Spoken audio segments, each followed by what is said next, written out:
ಚಳಿಗಾಲ ಅಧಿವೇಶನದ ವೇಳೆ ಹೋರಾಟಕ್ಕೆ ಶ್ರೀಗಳು ಕರೆಯನ್ನು ಕೊಟ್ಟಿದ್ದಾರೆ.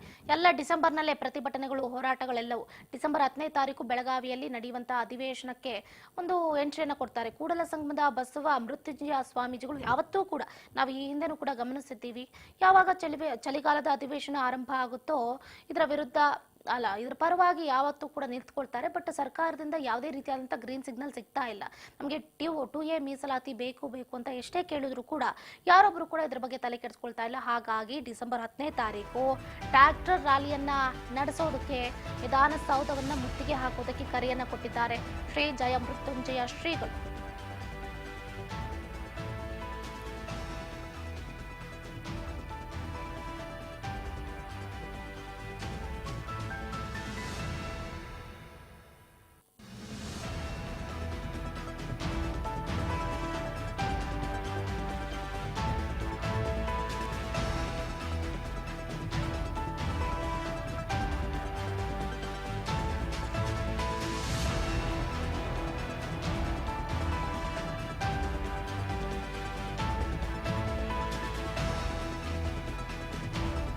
ಪಂಚಮಸಾಲಿ ಸಮುದಾಯಕ್ಕೆ 2A ಸೇರ್ಪಡೆಗೆ ಆಗ್ರಹಿಸಿ ವಿಧಾನಸೌಧ ಮುತ್ತಿಗೆ ಹಾಕೋದಕ್ಕೆ ಪಂಚಮಸಾಲಿ ಶ್ರೀಗಳು, ಶ್ರೀ ಜಯ ಬಸವ ಮೃತ್ಯುಂಜಯ ಶ್ರೀಗಳು ಈಗ ತಯಾರಿಯನ್ನ ಮಾಡ್ಕೊಳ್ತಾ ಇದ್ದಾರೆ. ಹೋರಾಟದ ನಾಯಕರ ಮಧ್ಯೆ ಬಿರುಕು ಒಂದು ಕಡೆ ಮೂಡ್ತಾ ಇದೆಯಾ ಅನ್ನುವಂಥ ಪ್ರಶ್ನೆ ಕೂಡ ಉದ್ಭವ ಆಗ್ತಾ ಇದೆ. ಯಾಕಂತಂದ್ರೆ ಈಗ ಶ್ರೀಗಳೇ ಸ್ವತಃ ಕರೆ ಕೊಟ್ಟಿರೋದ್ರಿಂದ ಒಂದು ರೀತಿಯಾದಂಥ ತಳಮಳ ಸ್ಟಾರ್ಟ್ ಆಗಿದೆ. ಕೂಡಲ ಸಂಗಮದ ಬಸವ ಜಯ ಮೃತ್ಯುಂಜಯ ಶ್ರೀಗಳು ಕರೆ ಕೊಟ್ಟಿದ್ದಾರೆ. 10ನೇ ತಾರೀಕು ಎಲ್ಲರೂ ತಮ್ಮ ತಮ್ಮ ಟ್ರ್ಯಾಕ್ಟರ್ಗಳ ಮೂಲಕ ರ್ಯಾಲಿಯನ್ನ ಮಾಡೋಣ, ಸುವರ್ಣ ವಿಧಾನಸೌಧವನ್ನ ಮುತ್ತಿಗೆ ಹಾಕೋಣ ಅಂತ ಹೇಳಿದ್ದಾರೆ. ಈ ಹೋರಾಟಕ್ಕೆ ನಾಯಕರ ನಡುವೆನೇ ಒಂದು ಕಡೆ ಭಿನ್ನರಾಗ ಎದ್ದಿದೆ. ಅವರಲ್ಲಿ ಅವ್ರಿಗೆ ಒಗ್ಗಟ್ಟಿಲ್ಲ, ಎಲ್ಲಿಂದ ಇದು ಮಾಡ್ತಾರೆ. ಜನಪ್ರತಿನಿಧಿಗಳ ನಡುವಿನ ಕಿತ್ತಾಟ, ಪಂಚಮಸಾಲಿ ಹೋರಾಟದಲ್ಲಿ ಒಂದು ರೀತಿ ಬಿರುಕು ಉಂಟಾಗ್ತಾ ಇದೆಯಾ ಅಂತಂದ್ರೆ ಎಸ್ ಅಫ್ಕೋರ್ಸ್ ಅಂತಾನೆ ಹೇಳಬೇಕು. ಬಿಜೆಪಿ ಸರ್ಕಾರದ ಸಂದರ್ಭದಲ್ಲಿ ಅಬ್ಬರಿಸಿದ್ರು ಕಾಶಪ್ಪನವರು, ಹೆಬ್ಬಾಳ್ಕರ್ ಸೇರಿದಂತೆ ಹಲವರು ಈಗ ಸೈಲೆಂಟ್ ಆಗಿಬಿಟ್ಟಿದ್ದಾರೆ. ಯಾರೊಬ್ರು ಇದ್ರ ಬಗ್ಗೆ ಧ್ವನಿ ಎದುತ್ತಾ ಇಲ್ಲ. ಕಾಂಗ್ರೆಸ್ನಲ್ಲಿರುವಂತಹ ಬಹುತೇಕ ನಾಯಕರು ಹೋರಾಟದಿಂದ ಅಂತರವನ್ನ ಕಾಯ್ಕೊಂಡ್ಬಿಟ್ಟಿದ್ದಾರೆ. ಶಾಸಕ ಬಸನಗೌಡ ಪಾಟೀಲ್ ಯತ್ನಾಳ್ ಸೇರಿದಂತೆ ಸ್ವಾಮೀಜಿಗೆ ಹಲವರು ಸಾಥನ್ನು ಕೊಡ್ತಾ ಇದ್ದಾರೆ. ಯತ್ನಾಳ್ ಅವ್ರು ಬಿಡಿ, ಅವ್ರು ಯಾವುದೇ ಹೋರಾಟ ಆದ್ರೂ ಕೂಡ ತಲೆ ಕೆಡಿಸ್ಕೊಳಕ್ ಹೋಗೋದಿಲ್ಲ, ಎಲ್ಲೇ ನಂದು ಒಂದು ಕೈ ಇರ್ಲಿ ಅಂತ ಹೇಳ್ತಾರೆ. ಅದರಲ್ಲೂ ಮುಖ್ಯವಾಗಿ ಪಂಚಮಸಾಲಿ ಅಂತಂದ್ರೆ ಯಾವಾಗ್ಲೂ ಕೂಡ ಅದಕ್ಕೆ ಸಾಥನ್ನ ಕೊಟ್ಟಂತಹ ನಾಯಕ ಅಂತಂದ್ರೆ ಯತ್ನಾಳ್ ಅವರು ಅಂತಾನೆ ಹೇಳಬಹುದು. ಈಗ ಅವರು ಕೂಡ ಜಯ ಬಸವ ಮೃತ್ಯುಂಜಯ ಶ್ರೀಗಳ ಜೊತೆಯಲ್ಲಿ ಹೆಜ್ಜೆಯನ್ನು ಹಾಕೋದಕ್ಕೆ ಮುಂದಾಗ್ತಾ ಇದ್ದಾರೆ. ಇನ್ನು ನಾಯಕರ ನಡುವೆ ಬಿರುಕು ಇರೋದ್ರಿಂದ ಸ್ವಾಮೀಜಿಗೆ ತಲೆಬಿಸಿ ಆಗೋಗ್ಬಿಟ್ಟಿದೆ. ಮಾಜಿಗಳಾಗಿದ್ದಾಗ ಒಂದು ರೀತಿ, ಹಾಲಿಗಳಾಗಿದ್ದಾಗ ಮತ್ತೊಂದು ರೀತಿನಾ ಅಂತ ಪ್ರಶ್ನೆ ಮಾಡಿದ್ದಾರೆ.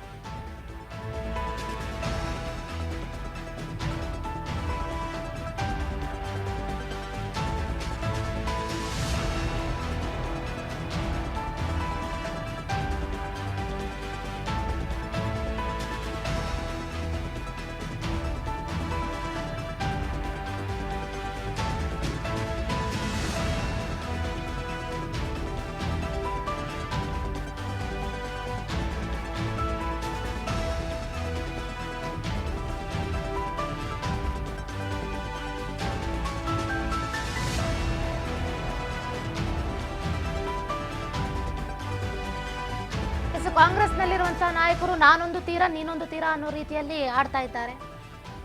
ಬಿಜೆಪಿ ವಿರುದ್ಧ ಅಬ್ಬರಿಸೋದಕ್ಕೆ ನಾಯಕರು ಒಂದ್ ಕಡೆ ಎಲ್ಲೋ ಒಂದು ಕಡೆ ಇಂಟ್ರೆಸ್ಟ್ ತೋರಿಸ್ತಾ ಇಲ್ಲ, ಸೈಲೆಂಟ್ ಆಗ್ಬಿಟ್ಟಿದ್ದಾರೆ.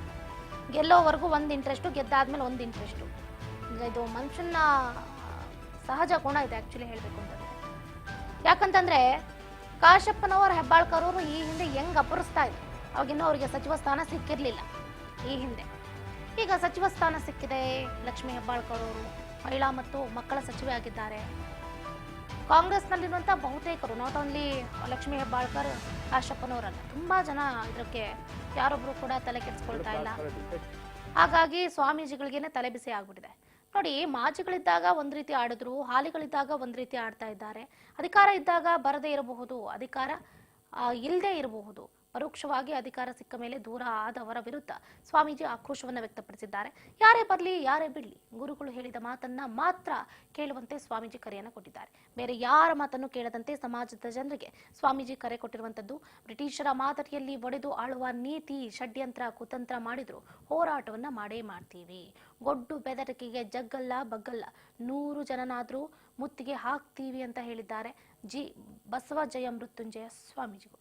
ಸಮರ್ಥವಾದ ಸನ್ಮಾನ್ಯ ಮುಖ್ಯಮಂತ್ರಿಗಳು ನಮ್ಮನ್ನು ಮಾತುಕತೆ ಕರೆದು ಎಲ್ಲಿಗೆ ಬೆಂಗಳೂರು ಮಾತುಕತೆ ಕರೆದು ಬೆಂಗಳೂರು ಮಾತುಕತೆ ಕರೆದ ಮೇಲೆ 2 ತಾಸುಗಳ ಡಿಸ್ಕಷನ್ ಮಾಡಿದ್ರು. 2 ತಾಸು ಡಿಸ್ಕಷನ್ ಮಾಡಿದ್ರೆ ಬಹಳ ಖುಷಿ ಅನಿಸ್ತು. ಯಡಿಯೂರಪ್ಪನವರು ಬೊಮ್ಮಾಯಿಯವರ ಕಾಲದಲ್ಲಿ ಇಷ್ಟೊಂದು ಡಿಸ್ಕಷನ್ ಆಗಿದ್ದಿಲ್ಲ. ಅಂಥದ್ದು ಸಿದ್ದರಾಮಯ್ಯನವರು 2 ತಾಸು ಡಿಸ್ಕಷನ್ ಮಾಡಿದ್ರು. ನಮ್ಮ ಎಲ್ಲಾ ವಕೀಲರು ಸಮರ್ಥವಾಗಿರ್ತಕ್ಕಂಥ ವಾದ ಮಂಡನೆ ಮಾಡಿದ್ರು. ಅದು ನೋವಿನ ವಿಚಾರ ಏನಪ್ಪಾ ಅಂತಂದ್ರೆ ಮುಖ್ಯಮಂತ್ರಿಗಳು ಅಷ್ಟೆಲ್ಲ ಬಂದಂತ ನಮ್ಮ ಸಮುದಾಯಕ್ಕೆ ಒಂದು ಹೃದಯದ ಮಾತು, ಒಂದು ಭರವಸೆ ಮಾತನ್ನು ಕೊಡುವಂತ ಕೆಲಸವನ್ನಾದ್ರೂ ಮಾಡಲಿಲ್ಲ. ನೀತಿ ಸಮಿತಿ ಅನ್ನೋದನ್ನ ನೆಪ ಹೇಳಿದ್ರು. ನಾವ್ ಹೇಳಿದ ನೀತಿ ಸಮಿತಿ ಇವತ್ತಿರುತ್ತೆ, ನಾಳೆ ನವೆಂಬರ್ 20 ಮುಕ್ತಾಯಗೊಳ್ಳುತ್ತೆ. ನಿಮ್ಮಿಂದ ನಾವು ನಿರೀಕ್ಷೆ ಇಟ್ಕೊಂಡಿವಿ. ನಿಮ್ಮ ಸರ್ಕಾರ ಬರ್ಲಿಕ್ಕೆ ಮೂಲತಃ ಪಂಚಮ ಸಾರಿಯ ಮೂಲ ಕಾರಣ. ಹಿಂದಿನ ಸರ್ಕಾರ ಕೊಟ್ಟಂತ ಮೀಸಲಾತಿ ಕೊಡುವಂತ ಸಂದರ್ಭದಲ್ಲಿ ಸರಿಯಾದ ಸಮಯ ಕೊಟ್ಬಿಟ್ಟಿದ್ರೆ ಇಷ್ಟು ಸಮಸ್ಯೆ ಬರ್ತಿಲ್ಲ. ಅವರು ಕೊಡುವಂತ ಮೀಸಲಾತಿಯನ್ನ ಕೊನೆಯ ಗಳಿಗೆಯಲ್ಲಿ ಏನು ನೀತಿ ಸಮಿತಿ ಪ್ರಕಟವಾಗುವಂತ 1 ದಿನದ ಮುಂಚಿತವಾಗಿ ಮೀಸಲಾತಿ ಕೊಟ್ಟರು, ಅದು ಇಂಪ್ಲಿಮೆಂಟ್ ಆಗ್ಲಿ 2D1 ಅಂತ ಹೊಸ ಮೀಸಲಾತಿ. ಹಾಗಾಗಿ ನಮ್ ಜನ ನಮ್ಮ ಗುರುಗಳು 3 ತಿಂಗಳು ಉಪವಾಸ ಕುತ್ಕೊಂಡ್ರ ಅಂತ ತಿಳ್ಕೊಂಡು ನೊಂದುಕೊಂಡು ನೀವು ಮಾಡ್ತೀರಿ ತಿಳ್ಕೊಂಡು ನಿಮಗೆ ಆಶೀರ್ವಾದ ಮಾಡಿದ್ರೆ. ಹಾಗಾಗಿ ನಮ್ಮ ಸಮಾಜ ಋಣದಲ್ಲಿ ನಿಮ್ ಸರ್ಕಾರ ಇದೆ ಅನ್ನೋದನ್ನ ನೀವು ಮರಿಬಾರ್ದು. ನಿಮ್ ಸರ್ಕಾರ ಬರ್ಲಿಕ್ಕೆ ಅಲ್ಪಸಂಖ್ಯಾತರು, ದಲಿತರು, ಹಿಂದುಳಿದವರು ಎಷ್ಟು ಮುಖ್ಯ ಅಂತ ನೀವು ಸಾರಿ ಹೇಳ್ತಿರಲ್ಲ. ಇದ್ರ ಜೊತೆ ನೀವು ಅರ್ಥ ಮಾಡ್ಕೊಳ್ಬೇಕು. ಲಿಂಗಾಯತ ನಿಮಗೆ ಓಟ್ ಹಾಕಿದ್ದಾರೆ. ಅದ್ರಲ್ಲಿ ಬಹುಸಂಖ್ಯಾತ ಪಂಚಮಸಾಲಿ ಮೀಸಲಾತಿ ಹೋರಾಟವು ನಿಮ್ಮ ಗೆಲುವಿನಲ್ಲಿ, ನಿಮ್ಮ ಅಧಿಕಾರದ ಪಾತ್ರದಲ್ಲಿ ಪ್ರಮುಖವಾದಂತಹ ಪಾತ್ರ ವಹಿಸಿದೆ ಅನ್ನೋದನ್ನ ಸತ್ಯವನ್ನು ತಾವು ಮರೆಯಬಾರದು ಎನ್ನುವಂತ ಕಳಕೆಯಲ್ಲೇ ಮಾತ್ರ ಮಾನ್ಯ ಮುಖ್ಯಮಂತ್ರಿ ಅವತ್ತು ಹೇಳಿದ್ವಿ. ಆದ್ರೆ ಮುಖ್ಯಮಂತ್ರಿ ನಾವೇನ್ ಮನವಿ ಮಾಡ್ಕೊಂಡ್ವಿ, ಒಂದು ಸಮಯ ಕೊಡ್ರಿ. ಹೆಂಗೆ ಇದೇ ಮಾಧ್ಯಮದಲ್ಲಿ ಗೊತ್ತಿರೋ ಹಾಗೆ ಬೆಳಗಾವಿ ಸುವರ್ಣ ವಿಧಾನಸೌಧ ಮುಂದಾದ ಸತ್ಯರೆ ಕುಂತಾಗ ಯಡಿಯೂರಪ್ಪನವರು 1 ತಿಂಗಳೊಳಗೆ ನಾನು ಏನಾದ್ರು ಸರಿ ಮಾಡ್ತೀನಿ ಸ್ವಾಮೀಜಿ ಅಂತ ಮಾತು ಕೊಟ್ರು. ಬೊಮ್ಮಾಯಿಯವರು ಮ್ಯಾರಿಟ್ ಹೋಟೆಲ್ ಮೀಟಿಂಗ್ ಕರೆದಾಗ 3 ತಿಂಗಳು ಟೈಮ್ ಕೊಟ್ರು. ನಾವೊಂದು ಸಮಯ ಕೊಟ್ಟು 6 ತಿಂಗಳೊಳಗೆ ಮಾಡ್ತಿರೋ ಅಥವಾ 1 ವರ್ಷದೊಳಗೆ ಮಾಡ್ತಿರೋ ಅಥವಾ ನಿಮ್ ಸರ್ಕಾರ ಅವಧಿ ಮುಗಿಯೋ ಸಂದರ್ಭದಲ್ಲಿ ಮಾಡ್ತಿರೋ, ಒಂದು ಭರವಸೆ ಕೊಡ್ರಿ ನಮ್ಮ ಸಮಾಜಕ್ಕಂತೇಳಿ. ಅಷ್ಟೆಲ್ಲಾ ಕೇಳಿದ್ರು ಯಾವ ಕಾರಣಕ್ಕೂ ಮುಖ್ಯಮಂತ್ರಿಗಳು, ಉಪಮುಖ್ಯಮಂತ್ರಿಗಳು ಯಾವ್ದು ಸ್ಪಷ್ಟ ಭರವಸೆ ಕೊಡಲಿಲ್ಲ. ಸನ್ಮಾನ್ಯ ಮುಖ್ಯಮಂತ್ರಿಗಳು ನಮ್ಮನ್ನ ಮಾತುಕತೆ ಕರೆದು ಎಲ್ಲಿಗೆ ಬೆಂಗಳೂರು ಮಾತುಕತೆ ಕರೆದು ಬೆಂಗಳೂರು ಮಾತುಕತೆ ಕರೆದ ಮೇಲೆ 2 ತಾಸುಗಳ ಡಿಸ್ಕಷನ್ ಮಾಡಿದ್ರು. 2 ತಾಸು ಡಿಸ್ಕಷನ್ ಮಾಡಿದ್ರೆ ಬಹಳ ಖುಷಿ ಅನಿಸ್ತು. ಯಡಿಯೂರಪ್ಪನವರು ಬೊಮ್ಮಾಯಿಯವರ ಕಾಲದಲ್ಲಿ ಇಷ್ಟೊಂದು ಡಿಸ್ಕಷನ್ ಆಗಿದ್ದಿಲ್ಲ. ಗಮನಿಸ್ತಾ ಇದ್ದೀರಾ, ಡಿಸೆಂಬರ್ 10ನೇ ತಾರೀಕು ವಿಧಾನಸೌಧ ಮುತ್ತಿಗೆ ಹಾಕೋದಕ್ಕೆ ನಿರ್ಧಾರವನ್ನು ಕೈಗೊಂಡಿದ್ದಾರೆ. ಅಂದಾಜು 5,000 ಟ್ರ್ಯಾಕ್ಟರ್ಗಳು ಹಾಗೆ ಸಾವಿರಾರು ಕಾರ್ಯಕರ್ತರು ಸೇರಿದಂತೆ ವಿಧಾನಸೌಧಕ್ಕೆ ಮುತ್ತಿಗೆಯನ್ನು ಹಾಕುವ ಕಾರ್ಯಕ್ರಮವನ್ನು ಏರ್ಪಾಟು ಮಾಡಲಾಗಿದೆ. ಈಗಾಗಲೇ ವಕೀಲರ ಸಂಘದ ಮುಂದಾಳತ್ವದಲ್ಲಿ ನಡೆಯುವಂತಹ ಈ ಪ್ರತಿಭಟನೆಗೆ ವಿಜಯಪುರ ಜಿಲ್ಲೆಯ ಪ್ರತಿ ಹಳ್ಳಿಯಿಂದ ಕನಿಷ್ಠ 5 ಟ್ರ್ಯಾಕ್ಟರ್ ತರಬೇಕು, ಇಲ್ಲದೇ ಇದ್ರೆ ವಾಹನಗಳನ್ನು ತರಬೇಕು ಅಂತ ಹೇಳಿದ್ದಾರೆ. ಈಗಾಗಲೇ ವಿಜಯಪುರ ಜಿಲ್ಲೆಯ ಎಲ್ಲಾ ತಾಲೂಕುಗಳ ವಕೀಲರ ಸಂಘ ತನ್ನ ಬೆಂಬಲ ಸೂಚಿಸಿದ್ದು, ಈ ಕುರಿತು ಬೆಳಗಾವಿ, ವಿಜಯಪುರ, ಬಾಗಲಕೋಟೆ ಸೇರಿದಂತೆ ಉತ್ತರ ಕರ್ನಾಟಕದ ಜಿಲ್ಲೆಗಳಲ್ಲಿ ಪೂರ್ವಭಾವಿ ಸಭೆಯನ್ನು ಕೂಡ ನಡೆಸಲಾಗುತ್ತೆ ಅಂತ ಹೇಳಿದ್ದಾರೆ.